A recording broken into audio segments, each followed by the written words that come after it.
एक बार फिर ऑपरेशन त्रिनेत्र के हाथ लगी बड़ी सफलता। कानपुर में दबोचे गए 3 नफर हत्यारोपी। पकड़े गए अभियुक्त मनोज दीक्षित उर्फ लाखन, अरविंद चंदेल व प्रदीप साहू हैं। 130 सीसीटीवी कैमरों के फुटेज खंगालने के बाद पुलिस पहुंची हत्यारोपियों तक।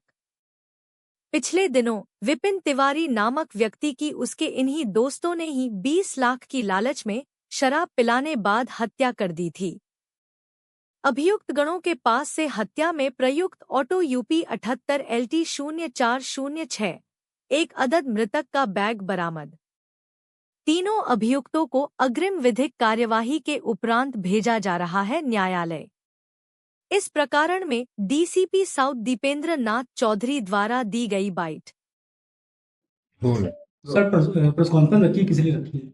देखिए, थाना गुजैनी क्षेत्र में 3 तारीख की मॉर्निंग में एक सूचना लगभग 9 बजे के आसपास प्राप्त हुई थी कि पांडु नदी के पास में एक अज्ञात शव पड़ा हुआ है। इस सूचना पर प्रभारी निरीक्षक गुजैनी और एसीपी नौबस्ता, एडीसीपी साहब और स्वयं मेरे द्वारा भी घटनास्थल का निरीक्षण किया गया था और उसमें जो डेड बॉडी थी उसका बिल्कुल गहनता से परीक्षण किया गया था। फॉरेंसिक टीम, डॉग स्क्वाड सभी को बुलाया गया था। बाद में इस व्यक्ति की जो पहचान हुई थी विपिन तिवारी पुत्र गंगा प्रसाद, कस्बा साड़, थाना साड़ के रूप में हुई थी। जब इसमें विवेचना प्रारंभ हुई तो ये तथ्य प्रकाश में आया कि विपिन तिवारी जो मूल रूप से केसर फैक्ट्री टीपी नगर में काम करता था, उसको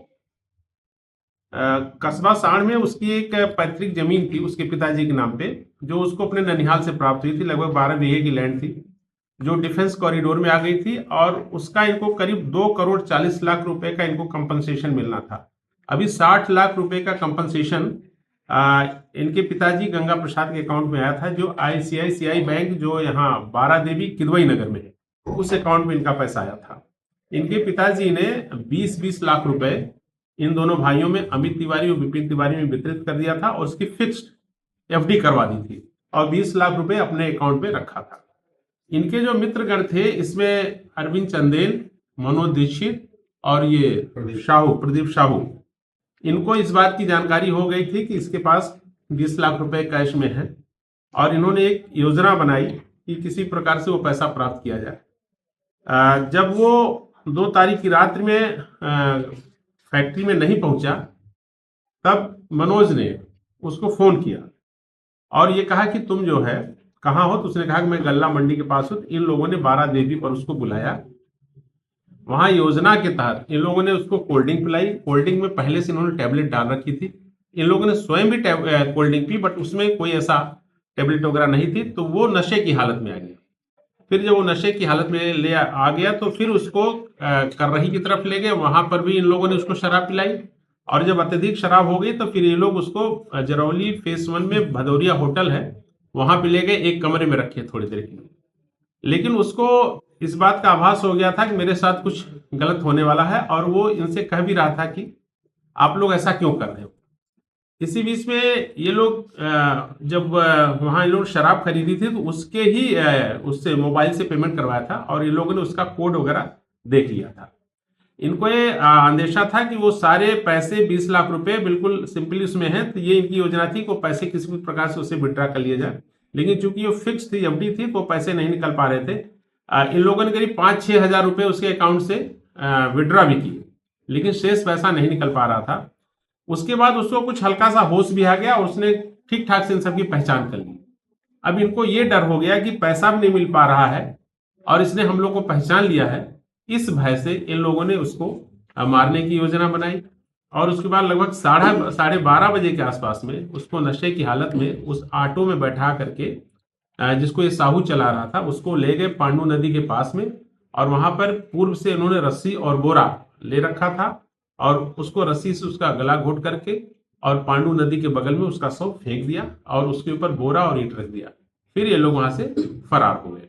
सुबह अरविंद चंदेल और मनोज दीक्षित बाइक से आए इस बात की पुष्टि करने के लिए कि वो व्यक्ति मरा कि नहीं मरा। तो इन्होंने जब कंफर्म कर लिया वो मरा है तो फिर ये लोग परमानेंटली वहां से फरार हो गए।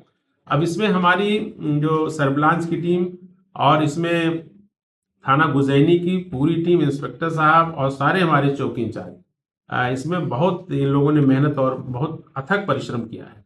सारे हमारे अधिकारियों ने और सारी हमारी थाने की टीम ने इसमें बहुत ही सार्थक रूप से इसमें प्रयास किया और उसी के फलस्वरूप इसमें इस केस का सफल अनावरण हुआ है। क्योंकि इसमें क्राइम नंबर 255/25 इनके परिजनों ने, गंगा प्रसाद ने, मृतक के पिता ने एक FIR दर्ज कराई थी, जो कि उनके परिवारीजन थे, जो उनके ननिहाल के संतोष शुक्ला और सुरेश शुक्ला। क्योंकि इस पूरी प्रॉपर्टी के ऊपर एक सिविल सूट भी उन लोगों ने दायर कर रखा था, एक गोदनामा बनवा करके। तो मृतक के परिजनों को ये अंदेशा था कि ये घटना संतोष और सुरेश के द्वारा की गई और इसलिए उन्होंने एक नामजद FIR उनके नाम पे दी थी। लेकिन अभी तक की विवेचना से ये हमारे 3 अभियुक्त इसमें प्रकाश में आए और सारी CCTV फुटेज में मोबाइल से सारी चीजें कनेक्टेड हैं।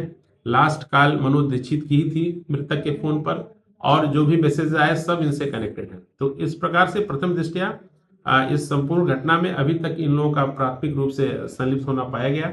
घटना में जो ऑटो प्रयुक्त हुआ था, ऑटो बरामद हुआ है और जो मृतक का बैग था, उसका टिफिन और उससे कुछ अन्य सामान भी इसमें बरामद हो गए, जिसकी पहचान मृतक के परिजनों ने कर ली है। अभी जो नामजद संतोष शुक्ला और सुरेश शुक्ला है, इनकी भूमिका के बारे में हम लोग और गहराई से अभी छानबीन कर रहे हैं और जिस प्रकार के तथ्य विवेचना में आएंगे आपको अवगत कराएंगे। सर, इनकी गिरफ्तारी कहाँ से हुई है?